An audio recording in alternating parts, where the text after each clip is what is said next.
دجال کو قرب قیامت کا سب سے بدترین فتنہ قرار دیا جاتا ہے۔ اس کا دنیا میں لوگوں پر ظاہر ہونا قیامت کی نشانیوں میں سب سے بڑی نشانی ہے۔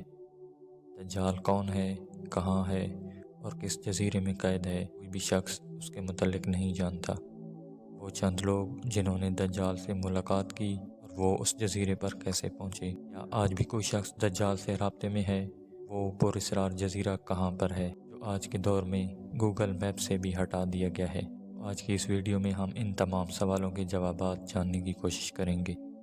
حدیث کی کتابوں سے ثابت ہے کہ دجال کوئی سسٹم نہیں بلکہ ایک شخص ہوگا۔ پورا سسٹم جو اس وقت طاغوتی طاقتوں کے انڈر ہے اسے آگے لے کر چلے گا، جدید ٹیکنالوجی کے ذریعے ایسے کام کرے گا کہ کچھ کمزور لوگ ایمان کی کمی کی وجہ سے نعوذ باللہ اسے خدا تسلیم کر بیٹھیں گے، کہ اس کے ایک ہاتھ میں جنت اور دوسرے میں جہنم ہوگی، لیکن حقیقت میں وہ ایک دھوکہ ہوگا جس کے متعلق ہمارے پیارے نبی صلی اللہ علیہ وسلم ہمیں پہلے ہی آگاہ کر چکے ہیں۔ اے لوگو، اگر تم پر ایسا وقت آئے تو سوچے سمجھے بغیر اس کی جہنم میں کود جانا، کیونکہ حقیقت میں وہی اصل جنت ہوگی۔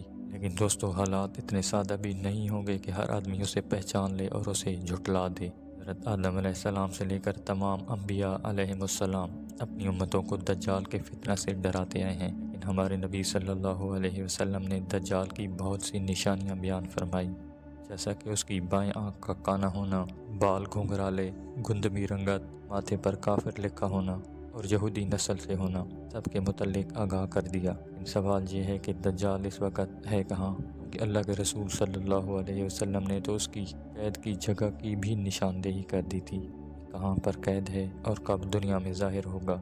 آج اگر انہی نشانیوں کو مد نظر رکھا جائے اور اسی جزیرے کی لوکیشن نکالی جائے تو دوستو آپ کے پیروں تلے سے زمین ہی نکل جائے گی، مگر یہ سب سمجھنے سے پہلے ہمیں احادیث مبارکہ سے مدد لینی پڑے گی۔ جب حضرت تمیم داری نے نبی کریم صلی اللہ علیہ وسلم سے اسلام قبول کرنے کے بعد وہ واقعہ سنایا جس میں وہ اپنے اس سفر کے متعلق بیان کرتے ہیں کہ ان کی کشتی سمندر کی لہروں کی زد میں آ کر کئی دنوں بعد ایک جزیرے پر رکتی ہے، جہاں پر ان کی ملاقات ایک بڑے بالوں والے جانور نما انسان سے ہوتی ہے، جو پوچھنے پر اپنا نام جساسہ بتاتا ہے، جو انہیں اندر غار میں جانے کی دعوت دیتا ہے، اور جو اس صحابی کی ملاقات فیس ٹو فیس دجال سے ہوتی ہے۔ دجال اس صحابی سے چند سوالات کرتا ہے، بتاؤ کیا بھیسان کے کھجوروں کے باغ ابھی بھی تر و تازہ ہیں؟ تو وہ صحابی فرماتے ہیں ہاں۔ پھر پوچھتا ہے کہ بتاؤ کیا تبریہ جھیل میں پانی ابھی بھی پوری سطح پر ہے؟ تو صحابی فرماتے ہیں جی ہاں۔ پھر پوچھتا ہے گولان کی پہاڑیوں کے متعلق، اور پھر کہتا ہے کہ جب یہ تمام نشانیاں پوری ہو جائیں گی تو میں دنیا میں ظاہر ہو جاؤں گا۔ حضرت تمیم داری کا یہ واقعہ سنانے کے بعد نبی پاک صلی اللہ علیہ وسلم نے فرمایا، لوگو، میں نہ تمہیں کہا کرتا تھا کہ دجال نہ شام کے سمندر میں ہے اور نہ ہی یمن کے، بلکہ اپنے ہاتھ سے مشرق کی طرف اشارہ کر کے آپ صلی اللہ علیہ وسلم نے 3 مرتبہ فرمایا کہ دجال مشرق میں ہے۔ اس حدیث سے ہمیں دجال کی ایگزیکٹ لوکیشن کی طرف اشارہ دیا گیا ہے، وہ مدینہ کے مشرق کی طرف کسی ویران جزیرے میں موجود ہے۔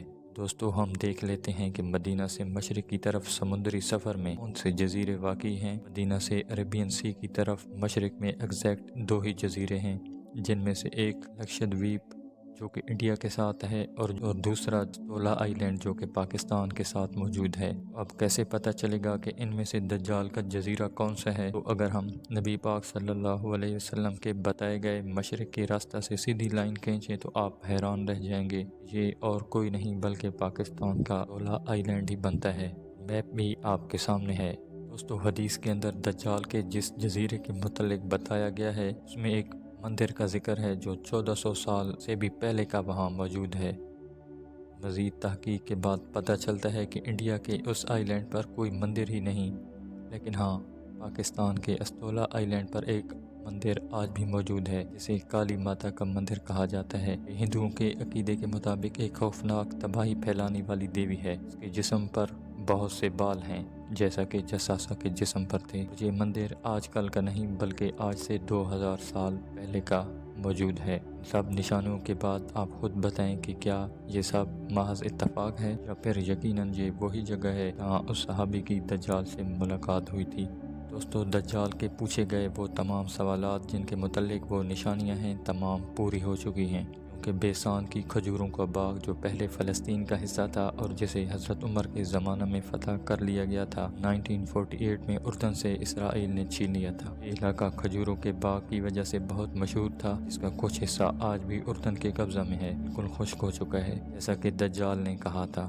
دوسری طرف جھیل تبریہ جو کہ اسرائیل کے اندر موجود ہے اور اس وقت پانی کی کم ترین سطح پر آ چکی ہے۔ تیسری نشانی گولان کی پہاڑی کے متعلق جو اسرائیل نے عرب اسرائیل جنگ میں شام سے چھین لی تھی، اس کی اونچائی تقریباً 9000 فٹ ہے۔ مختلف ملکوں کا اس پر قبضہ ہے۔ دوستو، یہ تمام علاقے ایک دوسرے کے ساتھ ہیں، ان کا تعلق گولان پہاڑیوں سے ہی بنتا ہے، اور یہ بالکل ہی اتفاق نہیں تو مارچ 2017 میں امریکہ نے آفیشلی یہ علاقہ اسرائیل کے حوالے کر دیا تھا۔ اس بات کو واضح کر دیتا ہے کہ دجال نے یہ سب سوال کیوں کیے۔ دجال کا ظہور تیسری عالمی جنگ کے بعد ہوگا، جس میں مسلمانوں کی طرف سے امام مہدی مسلمانوں کی قیادت کریں گے، اور اس کے بعد دجال کا ظہور ہوگا، اسے قتل کرنے کے لیے حضرت عیسیٰ علیہ السلام تشریف لائیں گے۔ دوستو، عیسائیوں کے عقیدے کے مطابق اس جنگ کا میدان بھی اسرائیل کے مغرب کے اندر واقع گولان ہائٹ کی پہاڑیوں کا میدان ہوگا۔ اسرائیل نے گولان ہائٹ پر قبضہ کر کے اس جنگ کا اعلان کر دیا ہے اور اپنی تیاری شروع کر دی ہے، اور اپنے مسیحا دجال کے انتظار میں ہے کہ کب وہ آئے گا اور اپنی جھوٹی خدائی کا ڈرامہ کر کے یہودیوں کی قیادت کرے گا اور مسلمانوں کے خلاف جنگ کا اعلان کرے گا۔ دوستو، اس وقت عالم کفر مختلف قسم کے اتحادی ایجنٹوں سے مسلمانوں کے خلاف محاذ تیار کر رہے ہیں، لیکن مسلمان ابھی تک غفلت اور ایک دوسرے کے ساتھ ہی لڑائیوں میں مصروف ہیں۔ قیامت کا علم تو حقیقت میں صرف اللہ پاک کی ذات کو ہی معلوم ہے، لیکن ان نشانیوں کو مد نظر رکھتے ہوئے اس بات کا اندازہ لگایا جا سکتا ہے کہ قیامت کتنی قریب آن پہنچی ہے۔ دوستو، ان سب نشانیوں کے باوجود بھی اگر ہم آنکھیں نہ کھولیں تو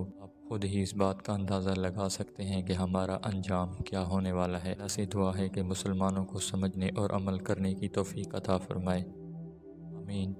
دوستو، امید ہے اس ویڈیو میں آپ کو بہت کچھ نیا جاننے کو ملا ہوگا۔ ویڈیو اچھی لگی ہو تو لائک ضرور کیجیے اور چینل کو سبسکرائب کرنا مت بھولیے۔